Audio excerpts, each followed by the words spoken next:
ChatGPT and AI seem to be all the rage these days, so I figured, let's jump on board and get some clicks. No, not really.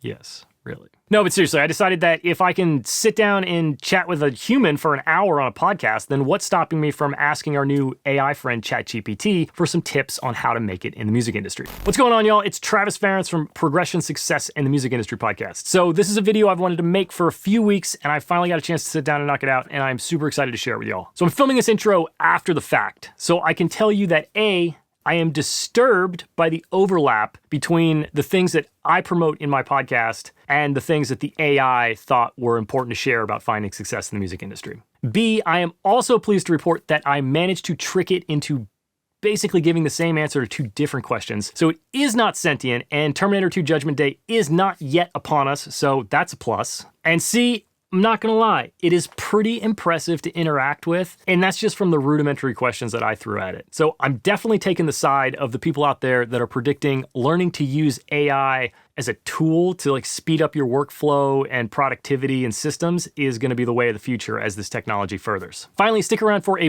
bonus question at the end of the interview, one that any of my podcast listeners will be super familiar with, and kind of a creepy answer on that one. So without further ado, here is my conversation with ChatGPT about success in the music industry. So this is actually my first time sitting down with ChatGPT. I created a login and haven't really messed with it. So here we go. Let's start with something straight ahead. How about write me a description of Progression's success in the music industry podcast. All right, let's see how this goes.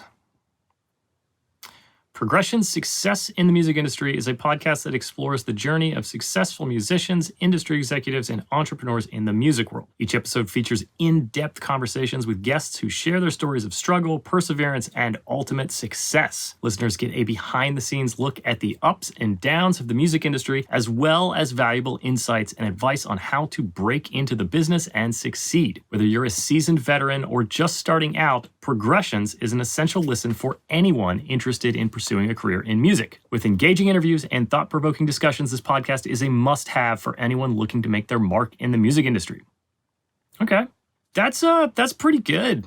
I should use that on my website. Doesn't have my name in it. Yeah, that pretty much sums up the podcast. It actually makes it sound better. Okay, so let's try something that's a little bit more music industry specific. Let's go broad and see what it says. How about describe the pros and cons of a career in the music industry? A career in. It's thinking about it. Okay, all right, so it's still thinking. Okay. I believe it has answered. Oh, it's still going. Okay, now it's done. All right, so what do we got? We've got a career in the music industry can be both rewarding and challenging. True statement. Pros, passion-fueled work. For many people, working in the music industry is a dream come true as they get to work with music and musicians they love. True. Creativity. The music industry is an incredibly creative field. True. Obvious. Networking.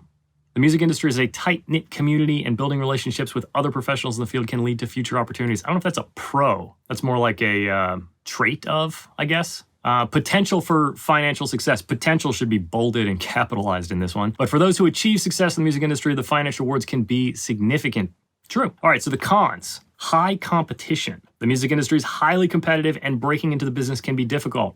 True. Unpredictable income. Jesus, super true, right? Stressful working environment. The fast-paced, deadline-driven nature of music industry can be stressful, and some jobs in the industry can have long hours and demanding schedules. That is true to an extent that we don't even want to get into. And intellectual property issues. Issues related to copyright and royalty payments can be complex and time-consuming to solve. That's actually interesting that popped up, because that is super true, and that is something that everybody in the music industry really needs to wrap their head around, because finding the money that you're owed is super difficult. Actually, let's ask it how to find your royalties.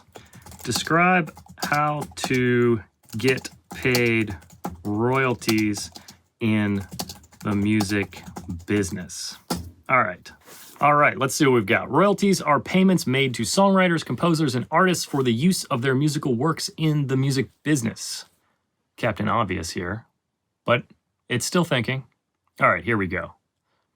There are several ways to receive royalties. Performance royalties. Number 1, performance royalties. These are paid to songwriters and composers for the public performance of their songs, including live performances and use of their music on radio, television, and streaming services. 2, mechanical royalties. These are paid to songwriters, publishers, blah, blah, blah. 3, yes, yeah. 4, print, yeah, okay.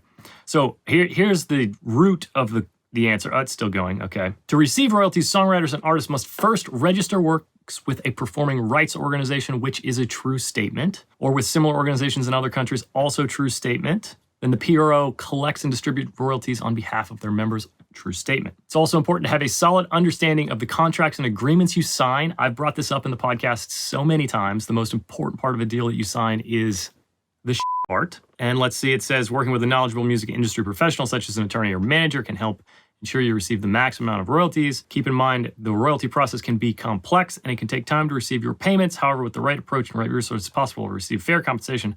Okay, so kind of dodged your question a little bit. Okay, it didn't really want to answer. Doesn't know. But it did present us with all true information. So let's see, where else can we go here? How about this? Write me a blog post about the shortcut to success in the music industry. All right, chat, what do you got? Wow, it just starts typing immediately. Okay.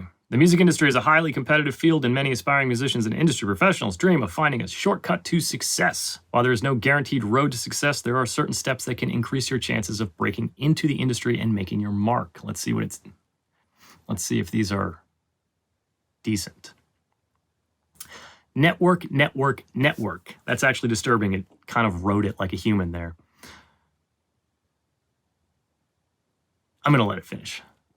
All right, so network, network, network. Building strong relationships with other industry professionals is key to success in the music industry. That is true. That is something that every single guest on my podcast brings up. Talk about the value of the relationships you make as your career goes on. 2, develop your skills.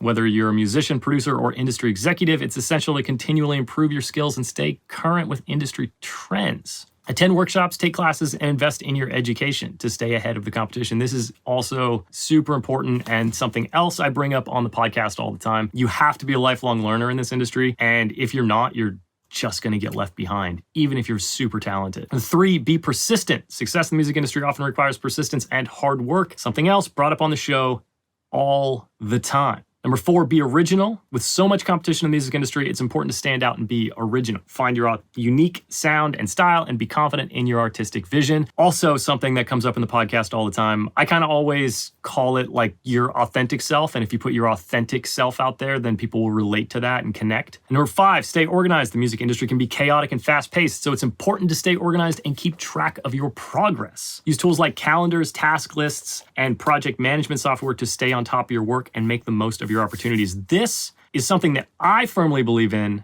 A lot of musicians struggle with this, and this is something that I really hope a lot of you take away from my conversation with the AI. No, but seriously, everybody should be doing this. It'll help you stay organized and make progress. Interesting to me that it ended up in this answer, though. I didn't expect that one. So let's see, while there's no guaranteed shortcut to success in the music industry, these tips can help you stay focused and increase your chances of breaking through. So let's do some stuff on mixing. Let's see what happens if we kind of break down like a more particular skill. And if you're not a mixer or an engineer, I apologize for anything nerdy that comes out to follow, but let's see what the AI has to say. Okay, how about write me a blog post on how to mix a song in 10 easy steps.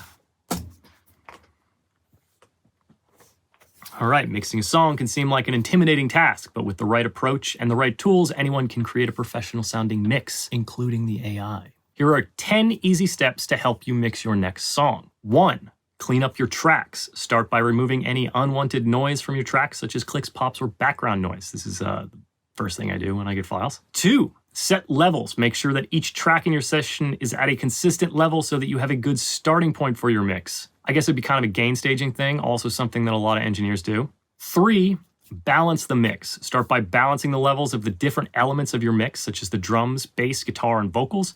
Make sure that each element is audible and that nothing is overpowering the rest of the mix.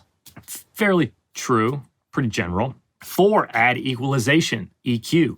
Use EQ to shape the sound of each track and to help each element sit well in the mix. Be careful not to over EQ your tracks, as this can result in a muddy or cluttered mix. That's true.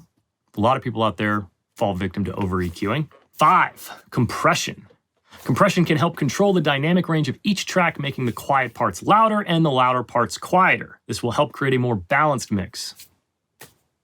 Just general information. Number 6, add effects. Consider adding effects such as reverb, delay, chorus, blah, blah, blah.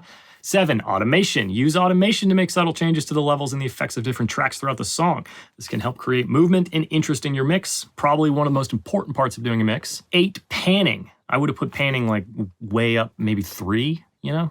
8's a little late for panning. Anyway, use panning to position elements in the mix of your stereo field. This can help with a sense of space and dimension in your mix. Yep. Number 9, check your mix on different systems. There isn't a mixer in the world that doesn't do this. I do earbuds, I do Avantones, my Pro X speakers, cars, phones. And 10, make final tweaks. Make any final tweaks to your mix and consider getting feedback from other people to make sure that your mix is the best it can be. That should have a little addendum in there for, send it to the client, make sure that they're happy, go through those steps as well. So let's see how it ends up here. It says mixing a song can be a time-consuming process, but by following these 10 easy steps, you can create a professional sounding mix in no time. Just hours and hours. So just remember to be patient, take your time, and don't be afraid to experiment. The most important thing is to have fun and enjoy the process. As I read these things, what's creepy is that they're really easy to read. Like, it really feels like I wrote this or that a person wrote this, which is fucking disturbing. So this could be a fun one. Let's see what it has to say about this, because there's not a lot out there about this. What are the secrets of mix engineer Serban, Ghana? Probably said that wrong. Sorry, Serban. It's going to have to think about this one for a minute. All right, so let's see what it has to say.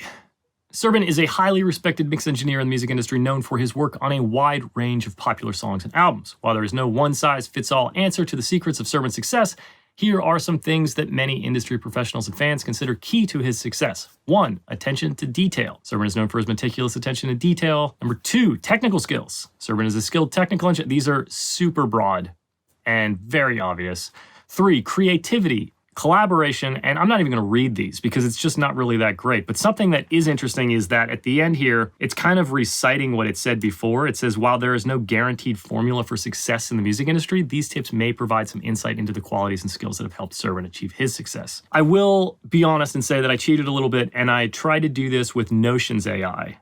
Notion is a note-taking software. I ran a bunch of these questions in there, and I believe it's also tapping into OpenAI. I could be wrong on that. Let me know in the comments if I am. And I believe if I do the same question about Manny Marroquin, it's going to give me basically the same answer. So let's see if we can trick the AI into fucking up. What are the secrets of mix engineer Manny Marroquin? All right, let's see. Oh, look at this. It is spitting an answer out significantly faster than Serban, and it is literally swapping Serban's name out for Manny, I believe. Just scanning it as it goes down. I believe that is what is happening. So we've beat the AI. The AI actually knows nothing about Serban and Manny and is unable to share any mix tips from Serban and Manny. Maybe it's because they're just that good. Yeah, so basically it copied the exact same answer. So that's some chat AI bullshit right there. So we broke it. We win. All right, let's try, before we go, let's try one more mixing question. How do I become a top mixing engineer? Okay, becoming a top mixing engineer requires a combination of technical skills, creativity, and hard work. All of those were plucked from that earlier one. So there's definitely like a limited amount of information that this thing is plucking data from. I mean, obviously it's a massive amount of information. Okay, so it says 1, study the craft. true. 2, build your skills, obvious. 3, network. 4, be creative. 5, stay up to date. Build a portfolio and marketing yourself. That marketing yourself is the one that musicians and engineers have the toughest time with. Yeah, so there's a lot of information being recycled here. Let's maybe see if we can break it up a little bit. Let's try something else here. What are the top 3 skills required for success in the music industry?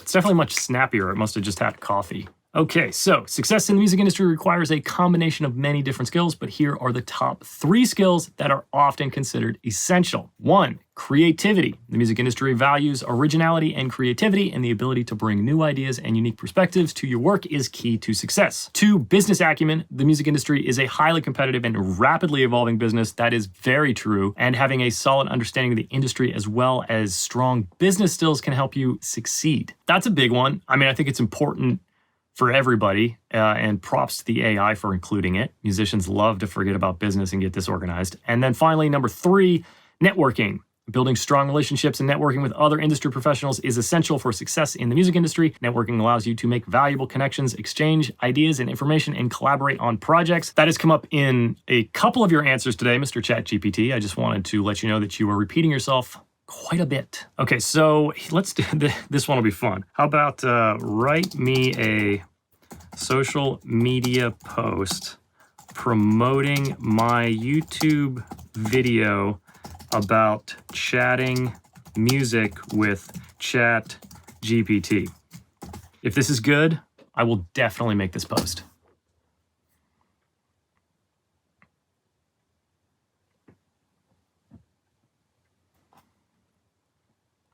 Wow, okay. Oh, and hashtags. Okay, all right, cool. All right, well, I'm just gonna read this and I'm gonna clip this out and make it a social post. We'll see if it does well. And try to look at the camera while I read it. It's gonna be tough, I gotta look down. Okay, so excited to share my latest YouTube video with all of you. In this episode, I chat music with ChatGPT, a state-of-the-art language model by OpenAI. We dive into the latest trends in the industry, tips for success, and so much more. Whether you're a musician, producer, or just a music lover, you don't want to miss this. Check out the link in my bio and let me know what you think. Also, ChatGPT wrote that post for me. See ya. Okay, so I'm definitely going to clip that out and put that on the internet, so you'll see that in a second. Okay, so here's the bonus question that I mentioned in the beginning. If you are a listener of the podcast, you probably know how this video has to end. By the way, if you are not a listener of the podcast and you want to hear me talk to real humans instead of this creepy AI box, then this is an excellent opportunity to subscribe to the podcast either on YouTube or in the podcast player of your choice. And so moving on, Mr. ChatGPT, the last question that I ask all of my guests on the show is, what is your current biggest goal and what is the next smallest step you're going to take to go towards it? Okay, so as an AI language model, I don't have personal goals or desires. My main objective is to provide the best possible response to the user's inquiries. To do this, my next step is to continue processing and analyzing the input from the user and generate an informative and relevant response. If that isn't creepy and an excellent way to end, I don't know what is. So I hope you enjoyed this. I was kind of spitballing through it. It wasn't really scripted. I also forgot to plug my mic in, so that sucks. If you enjoyed the video, please subscribe. Come back next week for another video or podcast interview. I go back and forth between YouTube videos and podcast interviews. So hope you enjoyed it. Hope to see you soon.